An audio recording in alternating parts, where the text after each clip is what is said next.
দর্শক, ভূমিকম্পে ক্ষয়ক্ষতির সংবাদ সংগ্রহে এই মুহূর্তে রাজধানী নিউ মার্কেট এলাকা রয়েছেন আমাদের সহকর্মী জিয়াউল হক সবুজ। সরাসরি যুক্ত হচ্ছি তার সাথে।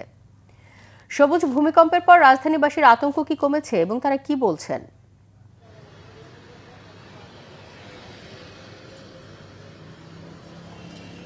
হ্যাঁ রনক, ভূমিকম্পের পরে যে আতঙ্ক আসলে তৈরি হয়েছিল সেই আতঙ্ক মানুষের মধ্যে এখনো বিরাজ করছে। কারণ আপনি জানেন যে আজকে সকাল 10:30টার দিকে যেই ভূমিকম্প হয়েছে, যেই মাত্রা ছিল 5.7 মাত্রার, তবে বিশেষজ্ঞরা বলছেন এ যাবৎকালের যত ভূমিকম্প হয়েছে তার মধ্যে অনেকটা শক্তিশালী এবং ভয়ানক ছিল এই ভূমিকম্প।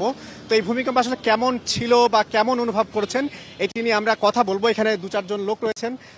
আপনারা আসলে ভূমিকম্পটা কেমন দেখেছেন? ভূমিকম্পটা আপনার এভাবে হয়েছে যে আপনার অনেক বিকট জোরে একটা দেওয়ালটা ঝাঁকানো দিয়েছে।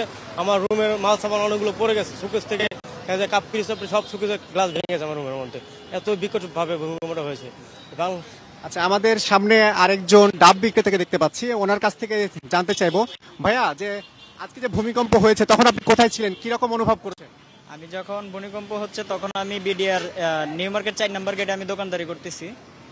তখন আমি ডাব কাটতেছি, হঠাৎ করে দেখতেছি আমার গাড়ি পুরা মানে লড়তেছে, হিলতেছে আর কি।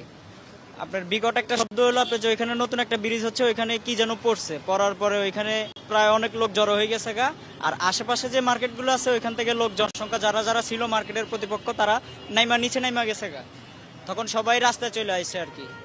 এর আগে কি এরকম ভূমিকম্প অনুভব করেছে? মনে হচ্ছে না আমার বয়সে আমি এরকম ভূমিকম্প আর দেখছি কিনা কখনো।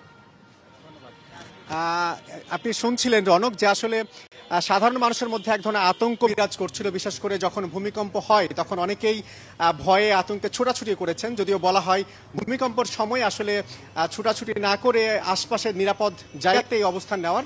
মানুষের মধ্যে এখনো আতঙ্ক বিরাজ করছে। আমরা তাদের সাথে কথা বললাম, তারা তেমনটি আমাদের জানিয়েছেন। এই ছিল নিউ মার্কেট এলাকার সবশেষ অবস্থা।